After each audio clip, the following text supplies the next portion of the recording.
Nós estamos expondo de maneira sequenciada, irmãos, a carta de Tiago. E nós fechamos o capítulo 1 desta carta. E nós iremos iniciar nesta manhã o capítulo 2 desta carta, que eu lhe convido a estar lendo comigo, acompanhando a leitura do versículo 1 ao versículo 13, em que Tiago, ele de maneira muito clara, ele irá ensinar sobre as características de uma fé que é verdadeira, irmãos. Não uma fé que revela outras coisas, mas uma fé que revela o Senhor, que honra o nome do Senhor. Tiago capítulo 2, a partir do versículo 1, nos diz a palavra, iremos ler até o versículo 13, que nos diz o seguinte: meus irmãos, não tenhais a fé em nosso Senhor Jesus Cristo, Senhor da glória, em acepção de pessoas. Ele traz aqui um exemplo prático, irmãos, sobre acepção de pessoas. Ele diz assim: se portanto entrar na sinagoga algum homem com anéis de ouro nos dedos, em trajos de luxo, e entrar também algum pobre, andrajoso, e tratardes com deferência o que tem os trajos de luxo, e lhe disserdes: tu, assenta-te aqui em lugar de honra, e disserdes ao pobre: tu fica ali em pé, ou assenta-te aqui abaixo do estrado dos meus pés.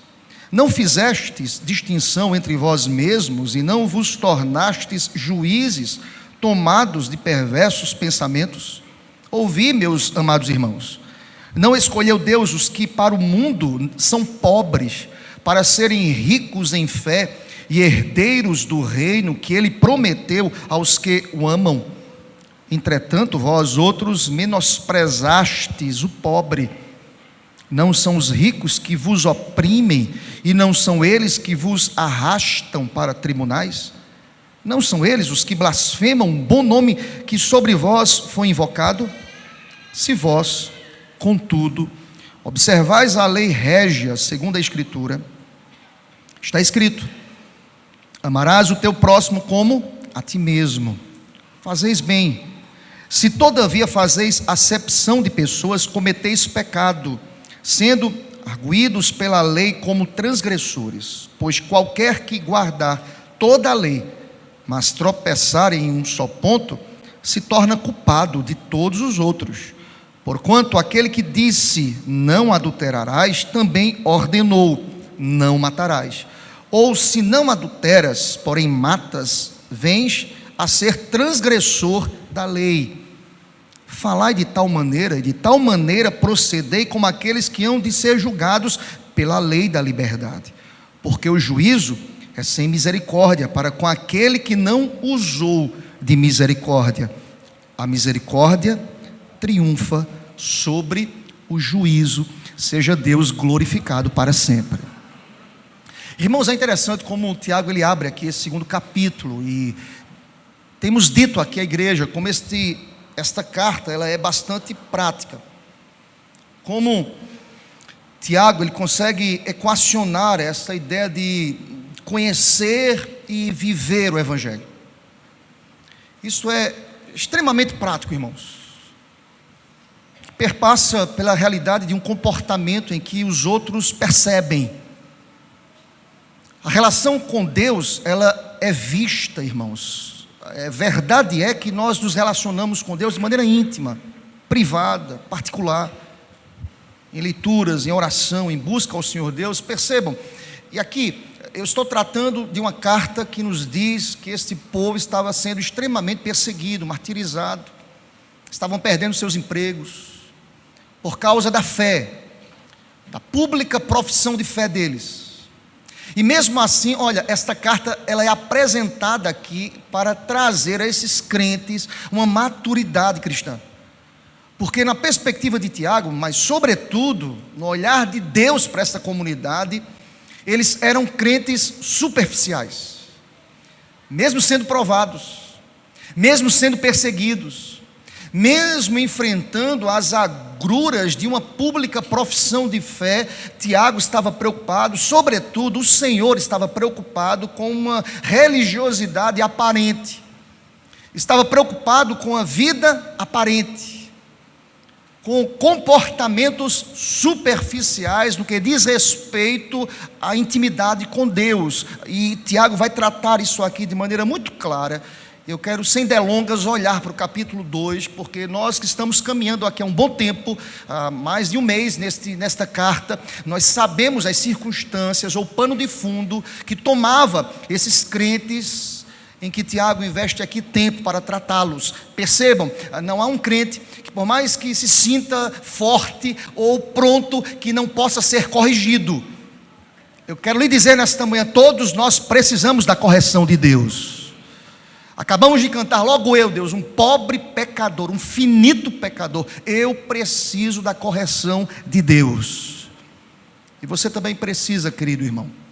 Tiago investe tempo para apontar a esses crentes aqui, e para todos nós nesta manhã, quais são as características de uma fé que é verdadeira. Não é uma fé vacilante, não é uma fé periférica, não é uma fé superficial, não é uma fé religiosa, é uma fé profunda, é uma fé que prepara o homem para a vida, é uma fé que olha as circunstâncias da vida na perspectiva espiritual. Olhemos, irmãos, porque a primeira verdade que Tiago irá tratar aqui, quando pensa sobre uma fé verdadeira, ele vai dizer que uma fé verdadeira, ela é reconhecida ou conhecida pelo relacionamento imparcial que nós temos com as pessoas. Eu vou repetir, uma fé verdadeira é uma fé conhecida pela relação que nós temos com as pessoas, que não pode ser uma relação parcial, mas tem que ser imparcial. Vejamos, ele vai tratar isso do versículo 1 ao versículo 4. E olha como Tiago abre esse capítulo, esta seção, essa perícope, dizendo o seguinte: meus irmãos, lembrem-se, Tiago está tratando com crente aqui, irmãos, não é com ímpio. Ele está tratando com crente. Deus quer tratar aqui com crentes, em nome do Senhor, nesta manhã, com gente que conhece a Deus.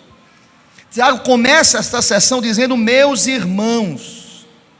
E aqui eu quero que você entenda que, apesar das diferenças humanas e da diversidade das tarefas na igreja ali, irmãos, estamos todos no mesmo nível. Quando Tiago diz assim, meus irmãos, Tiago também está sendo tratado por Deus.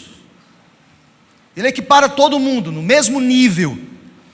Me faz lembrar, me faz pensar naquilo que Mateus registrou em seu capítulo 23, em seu versículo 8, que está escrito: um só é vosso mestre, Cristo é vós todos, e vós todos sois meus irmãos.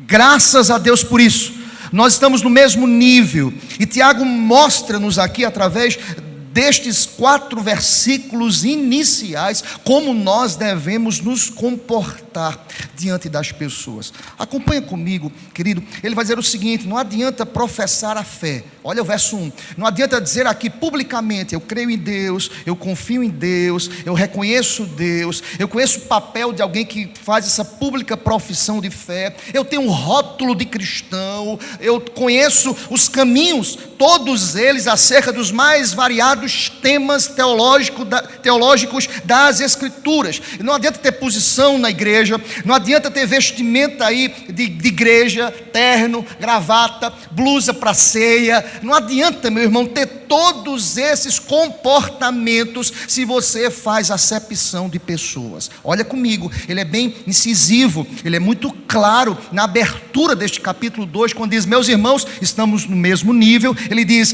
não tenhais a fé em nosso Senhor Jesus Cristo, Senhor da glória, em acepção de pessoas. Não adianta dizer eu conheço a Deus, não adianta dizer eu conheço os caminhos. Nós precisamos entender que aquele que diz que ama a Deus e odeia o seu irmão e faz acepção de pessoas, você é um mentiroso diante de Deus.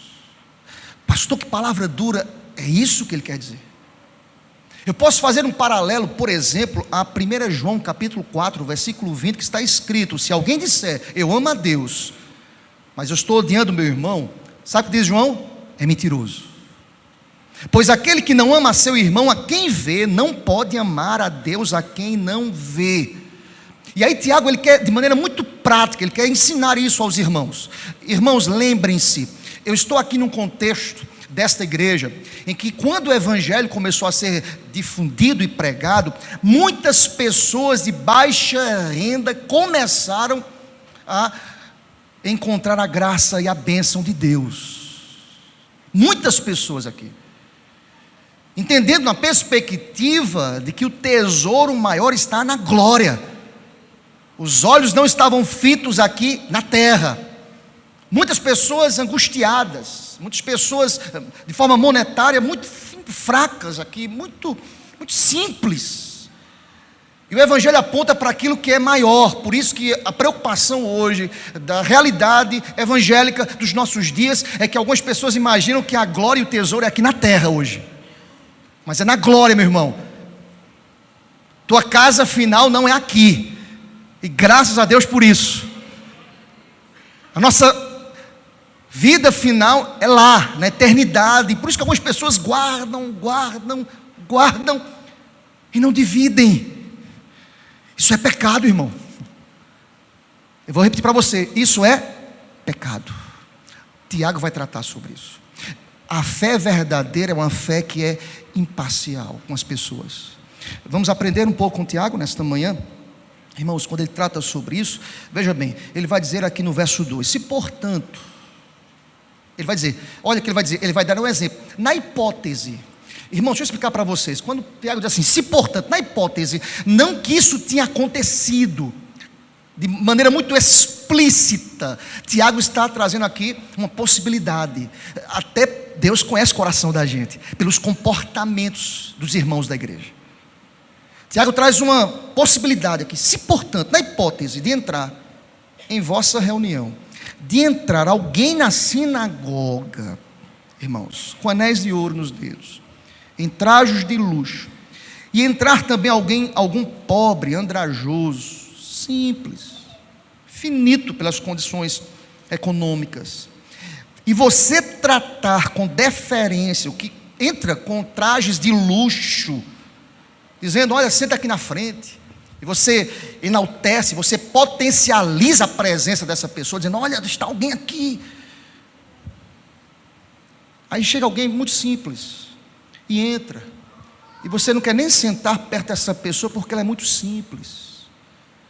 E ele vai tratar sobre isso, dizendo o seguinte, olha, e você fizer distinção entre aquele que é rico, entre aquele que é simples, colocando aquele que é simples lá no final, não potencializando, não abarcando, não recepcionando. Olha o que ele vai dizer no verso 4, não fizestes distinção entre vós mesmos e não vos tornastes juízes tomados de perversos pensamentos. Quem somos nós? E aqui, irmãos, essa palavra vem como uma flecha ao coração da gente, porque muitas vezes nós somos preconceituosos. Essa é a grande verdade, irmãos. Nós somos preconceituosos, nós olhamos com distinções, e Tiago vai dizer, olha, a fé verdadeira é a fé conhecida pelo relacionamento imparcial com as pessoas. E se duas pessoas entram aqui, elas precisam ser tratadas do mesmo jeito, o rico e o pobre. Nós precisamos oferecer os mesmos privilégios. Nós não podemos tratar com privilégio o rico e desprezar e desdenhar aquele que é pobre. Sabe o que Tiago vai dizer? Isso é negar a nossa fé do Senhor da glória, isso é negar aquilo que Cristo fez. Sabe por quê, queridos? Porque diferentemente das nossas vidas, Jesus valorizou as pessoas não pela cor da pele, não pela beleza das roupas, não pelo dinheiro, valorizou pela alma. Deus nos amou primeiro, assim devemos nos comportar, em nome de Jesus. Essa palavra vem como uma pancada no coração da gente. Jesus não julgava as pessoas pela aparência, só como um princípio pedagógico de aprendizado. Vai lá para Mateus capítulo 22, a gente volta já já, Mateus 22. Se falamos de Cristo, se citamos aqui Cristo, Ele que é o nosso exemplo,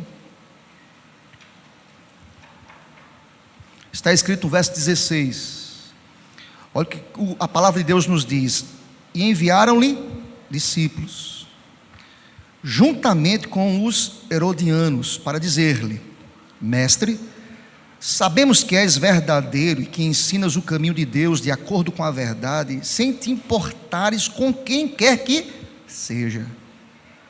Vamos ler juntos, toda a igreja. Porque não olhas a aparência dos homens. Você pode dizer amém por essa palavra? Deixa eu fazer uma pergunta: se Deus olhasse para a nossa aparência, será que nós seríamos salvos? Não foram os teus olhos azuis que te salvaram, mas foi a graça e o favor de Deus, que é imerecido. Louvado seja Deus. Deixa eu compartilhar com vocês uma experiência que eu tive aqui alguns anos atrás. Permitam-me, que Deus me deu uma lapada boa. Eu tinha um discipulado aqui toda quarta-feira à noite. Quem é mais antigo aqui sabe, com adolescentes e jovens. Toda quarta-feira à noite eu estava aqui com adolescentes e jovens, pregando a palavra, conversando com eles, recepcionando essa turma. E nós tínhamos esse discipulado aqui, um grupo bom, abençoado. E nós funcionávamos assim, irmãos. Nós colocávamos aqui o púlpito aqui embaixo, aquele púlpito menor, e nós conversávamos. Quem queria fazer uma pergunta era muito informal. Podia ser qual. Eu pegava os temas mais complexos, assim, atuais, e quem quisesse fazer uma pergunta podia fazer. Eu vinha com o microfone na boca da pessoa, só pode fazer. Para todo mundo. E eu respondia. O que eu não soubesse, eu procurava os universitários. Eu disse: não, vou estudar mais. Isso eu não sei não, vou pesquisar mais. Mas assim, era aberto. Podia fazer qualquer pergunta. Adolescentes e jovens. Irmãos, cabeça de adolescente e jovem, vem cada coisa. Mas como era um trabalho mais informal com eles aqui, eu deixava bem à vontade. Eu queria que eles fizessem perguntas. Eu disse: olha, aqui é o momento de fazer perguntas absurdas, porque nós tentaremos responder à luz da palavra, porque ela é a nossa regra de fé e prática. E aconteceu um caso comigo, irmãos, em que eu fui ensinado naquele dia, muito bem ensinado. Entra uma figura diferente no nosso contexto. Eu estava aqui, ele chegou atrasado, entrou naquela porta, eu já fiquei armado. Oxi, nunca vi aqui, estranho. Estranho para meu ponto de vista. Ele chegou, não tinha as vestimentas eclesiásticas, como nós estamos acostumados. Pensa numa figura totalmente diferente. Eu não vou conseguir descrevê-lo aqui nas suas nuances, mas ele entra no templo. Eu fiquei já preocupado quem estava na porta ali, só que não tinha ninguém. Ele passou e sentou ali, meio aqui à minha esquerda. Já fiquei preocupado. E não tinha, e procurando a pessoa mais adulta ali, mas todo mundo na bênção, todo mundo tranquilo, e eu preocupado. E ali eu já trouxe o quê? Um julgamento, irmãos. Foi ou não foi, irmãos? Eu já julguei. Eu já fiz acepção. E aí quando eu julguei, ali eu já estava em pecado, irmãos. Eu fiquei mais preocupado com o rapaz do que com a palavra. E eu disse: meu Deus, se esse cara fizer alguma coisa com esse... Eu estava preocupado com os meninos. Meu Deus, sei o quê. Eu fiquei olhando quem estava no banco com ele. Preocupado. E aí o estudo continuou, irmãos. Daqui a pouco eu estava falando de provérbios, sobre sabedoria. Não vou lembrar o tema exatamente, tem muito tempo isso. Eu disse: olha, alguém tem alguma pergunta sobre isso? Quem levanta a mão, gente? Ele. Mas agora eu estou quebrado, porque eu tenho que levar o microfone. Eu não faço isso com todo mundo. Aí eu fui, irmãos, eu nunca demorei tanto para chegar na metade daquela igreja ali. Eu fui devagar aqui, eu disse: meu Deus do céu, se esse cara falar uma besteira, eu já estou julgando topado aí. Acepção. Eu aqui, ó. Meu Deus do céu. Gente, eu nunca orei tanto de um pedaço em poucos metros. Eu olhei assim, e ele esperando. Aí eu disse: você vai fazer a pergunta, né? Pergunta ele. Pergunta. Assim: pastor, é o seguinte, o senhor está interagindo com as pessoas, né? Estou. O senhor já está errado aqui. Eu disse: rapaz, por que eu coloquei o microfone na boca desse cara? O senhor já está errado, deixa eu lhe ajudar. Eu disse: ajude. Façam um círculo, porque a interação pedagógica é melhor. Eu digo, não é que esse fariseu está certo. Eu digo, gente, e ali Deus me ensinou. Tem aquele negócio assim, ó, desça e reconheça. Na hora assim, você está certo. Peguei o microfone, você está certo. Vamos mudar a configuração agora. Peguei aqui, o pastor ficou para mim, tira tudo, pega os bancos. Sei quem estava aqui naquele dia, mas pega os bancos, faz um aqui. Vamos sentar. Eu sentei aqui, irmãos, nessa escada. Mas agora você senta do meu lado disso aí, lá. Agora aquele do meu lado aqui. Por quê? Vou segurar esse cara, meu irmão. Se esse cara passar a coisa toda dizendo o que eu tenho que fazer, acabou. Vou dar logo o microfone a ele e vou sentar e dizer, agora, eu posso fazer uma pergunta? E ele sentou, irmãos. Em síntese, quando esse rapaz sentou do meu lado, eu tenho dito para os jovens e adolescentes, ali foi um dos melhores discipulados que eu tive aqui na igreja, um dos melhores. Eu nunca vi, parece que eu tinha combinado, parece que ele era, eu liguei para o cara, bicho, bora combinar, o seguinte, tu faz tais perguntas, porque vai ser uma bênção. Ele foi o cara, porque ele fez todas as perguntas. Para quem joga bola é o seguinte, ele fazia tudo, driblava todo mundo e dava voltando, ficava eu e o gol sozinho. E assim, pastor, faz o teu agora. As perguntas que ele levantou, irmãos, foram perguntas sábias e que nortearam o nosso bate-papo naquela noite. Sabe o que Deus me ensinou?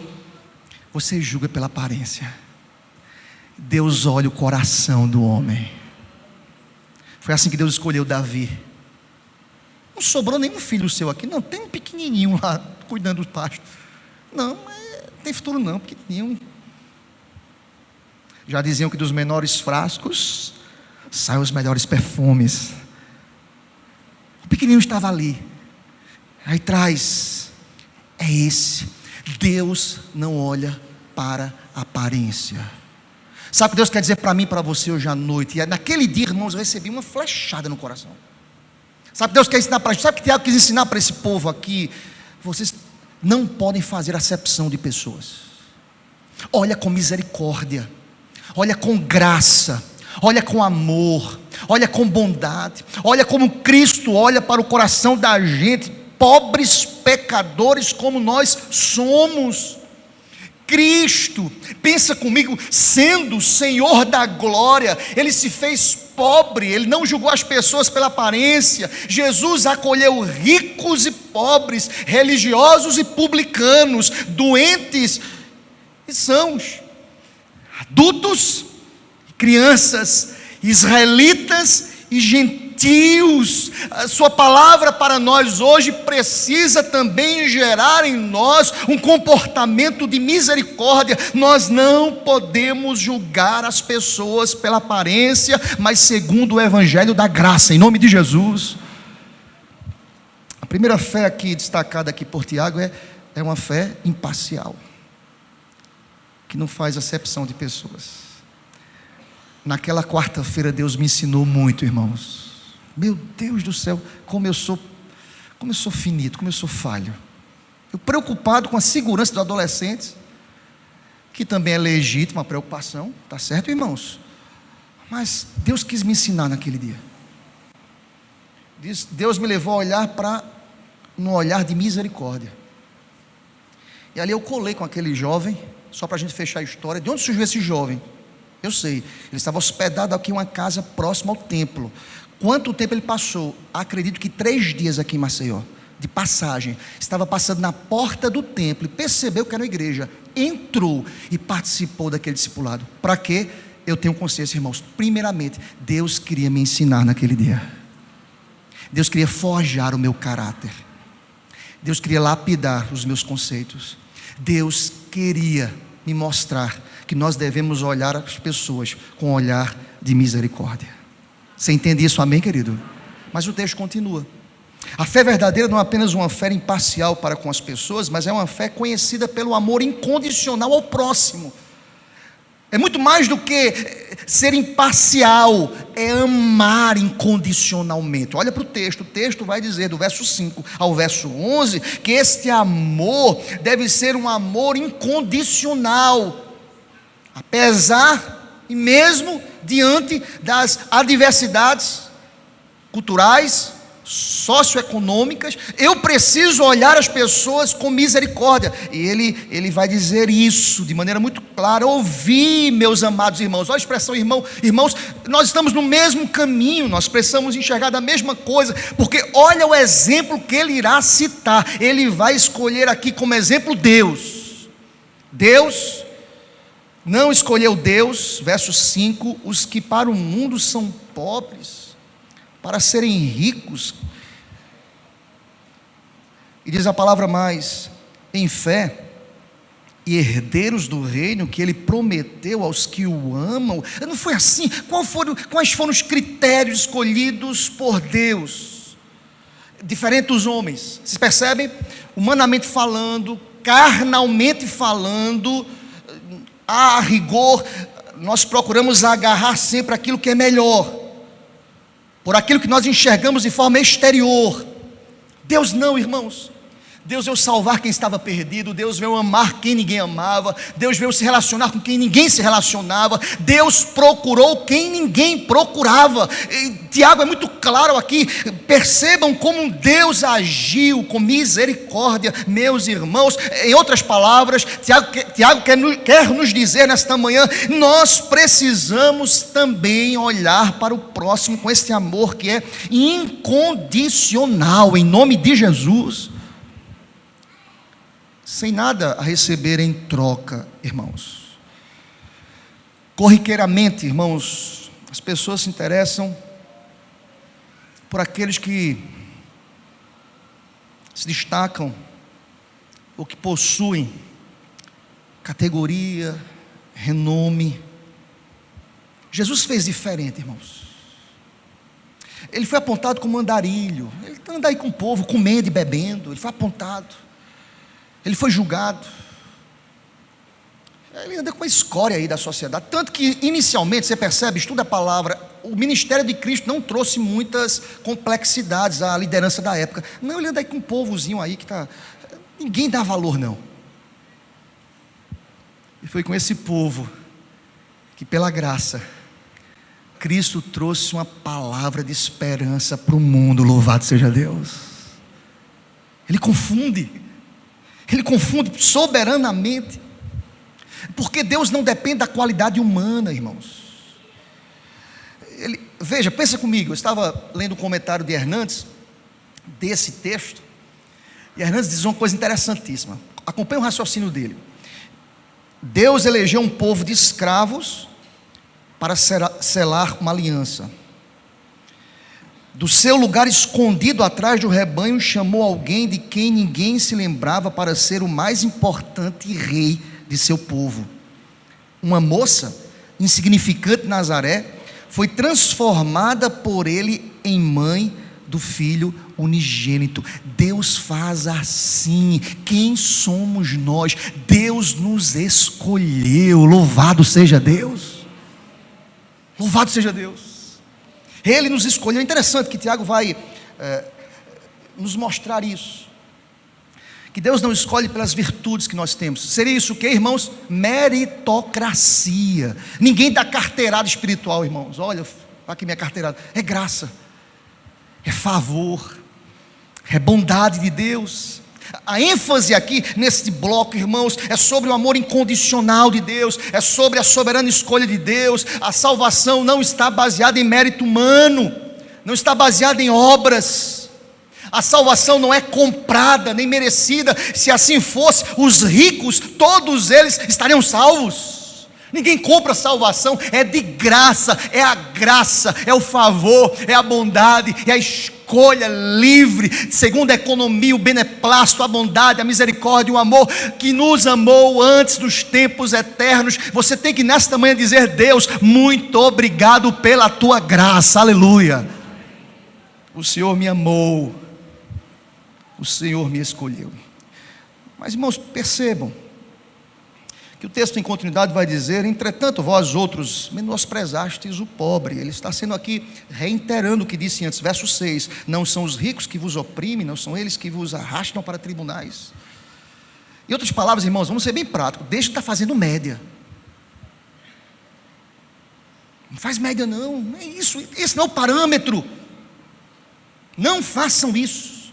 E aí vejam bem, caminhando aqui, nós chegamos ao verso 8.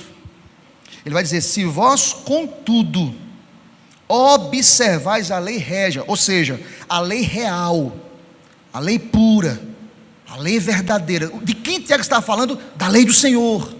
O que rege a nossa lei não é a lei social, é a lei do Senhor. A lei social, ela é extremamente tendenciosa, parcial.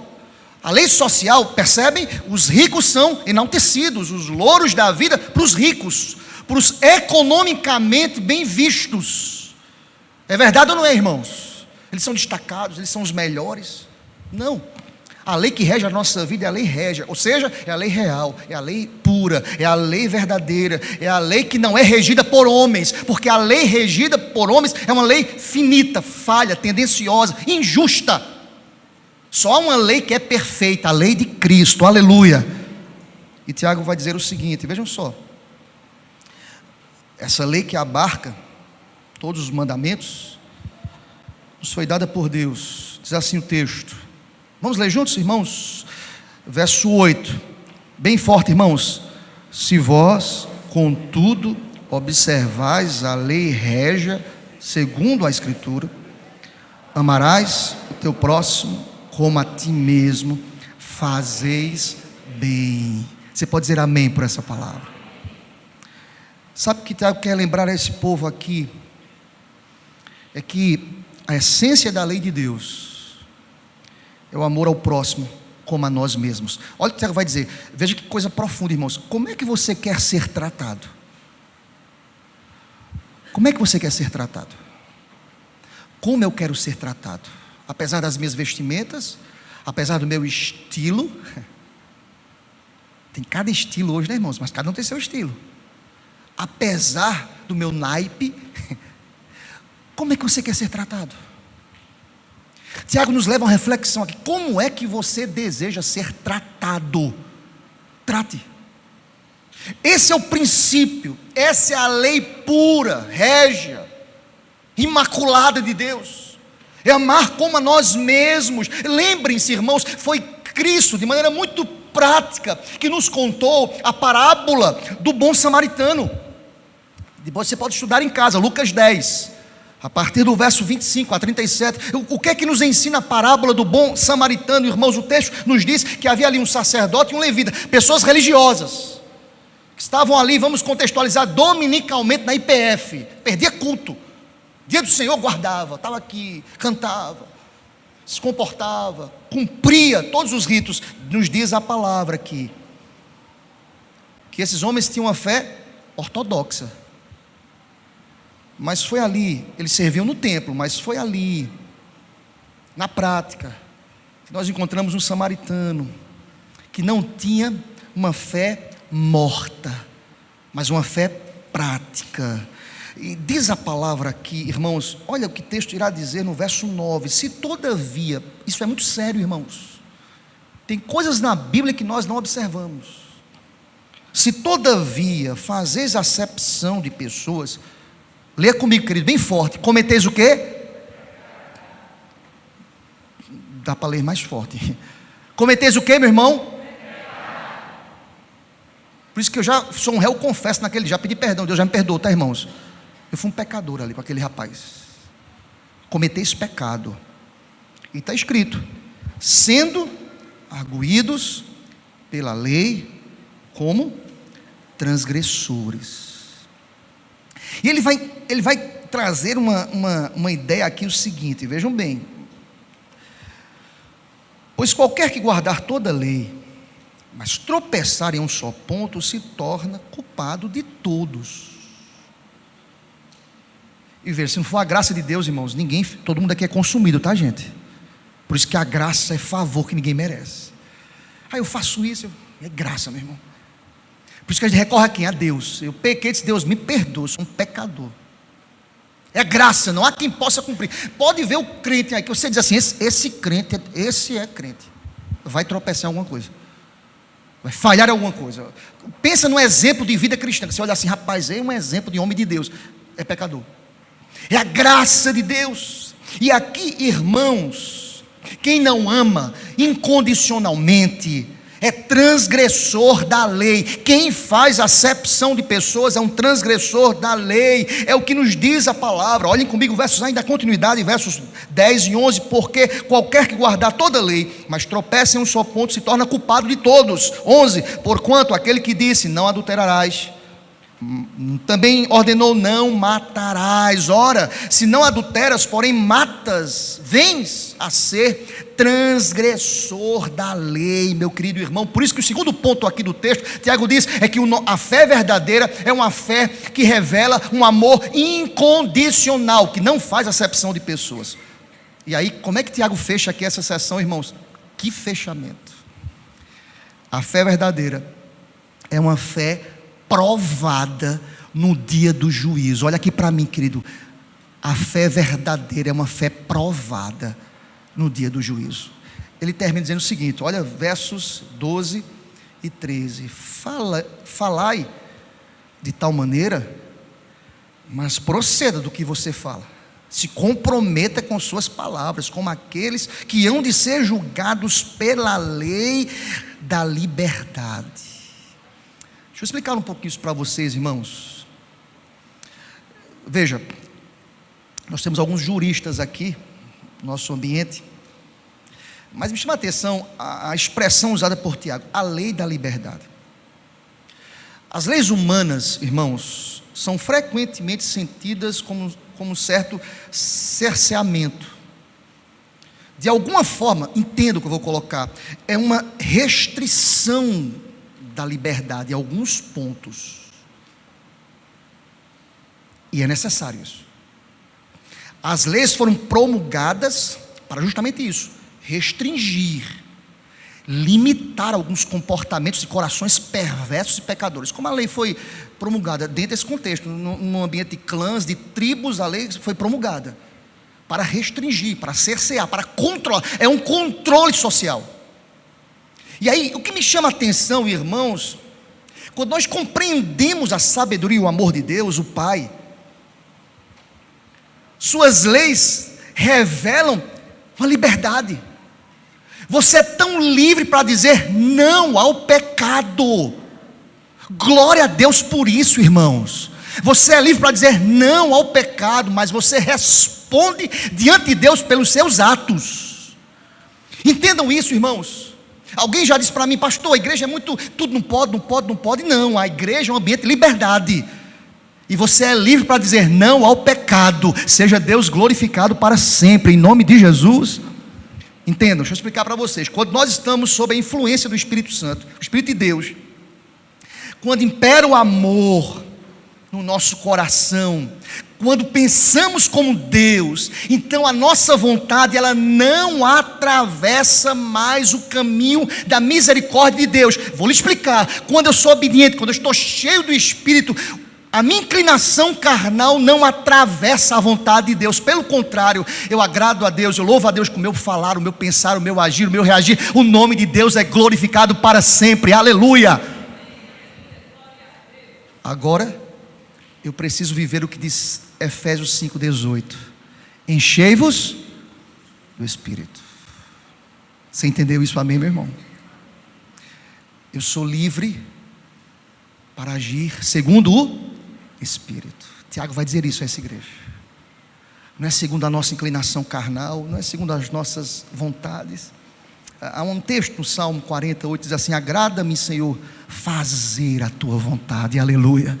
Agrada-me fazer a tua vontade.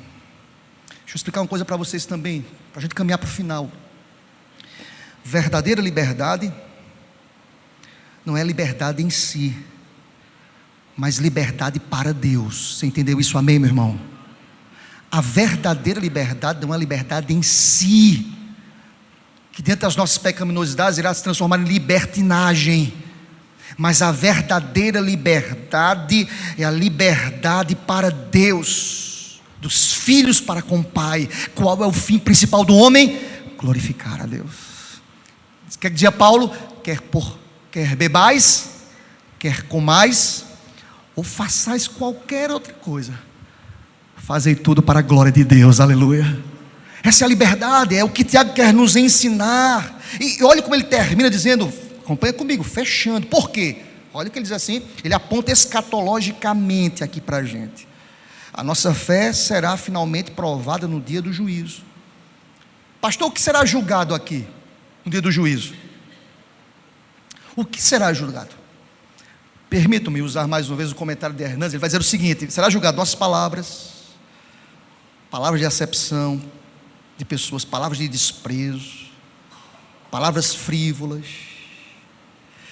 Como assim, pastor? Eu vou fazer um paralelo para a gente, tá? Mateus 12, 36, que está escrito: digo-vos que de toda palavra frívola que proferirem os homens, dela darão conta no dia do juízo. Esse dia vai chegar, irmãos. Aí disse: pronto, pastor, agora acabou de vez, agora é todo mundo no inferno. Deus irá olhar para o nosso Redentor, aleluia.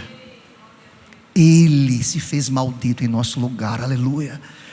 Ele é o nosso advogado, glória a Deus. Eu não sei vocês, é interessante, o rapaz ou a moça entra na universidade, na faculdade.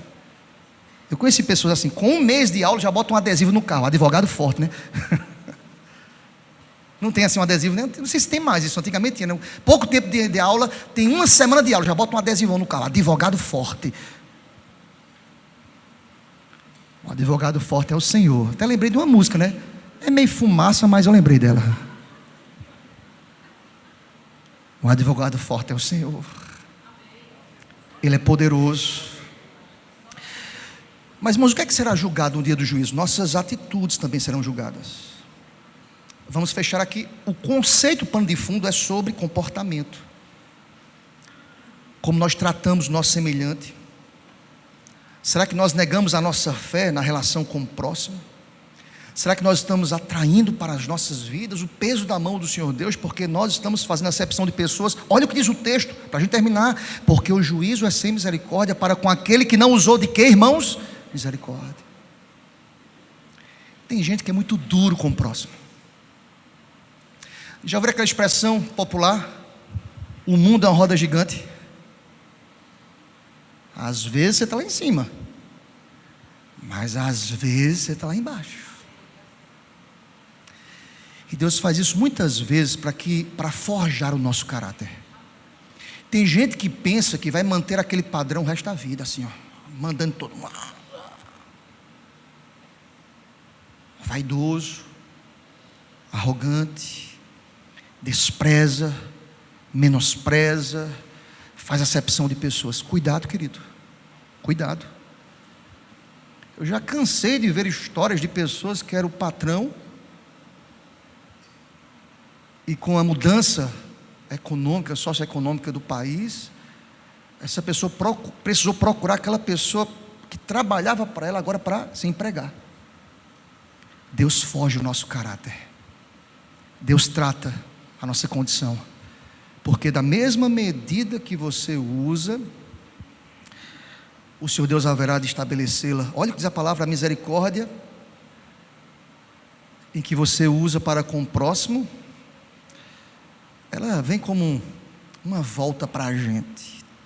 O princípio da sementeira: tudo o que o homem planta, ele irá colher. Pastor, se nós estamos perdidos agora, acabou tudo. Não. Eu concluo esse sermão dizendo o seguinte: meu irmão, as misericórdias do Senhor são a causa de não sermos consumidos, aleluia.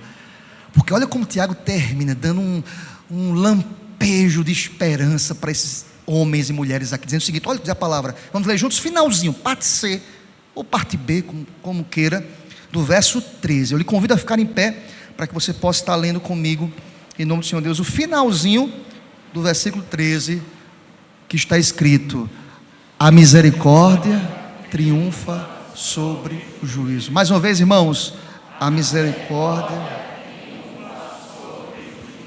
Você pode dizer amém por isso? Irmãos, nós julgamos errado, mas Deus é misericordioso, graças a Deus. Por isso que ninguém aqui nesta manhã está consumido pelo pecado. mas é a misericórdia, a graça, ela estará de maneira plena, poderosa, no dia do juízo final. Cristo é a misericórdia.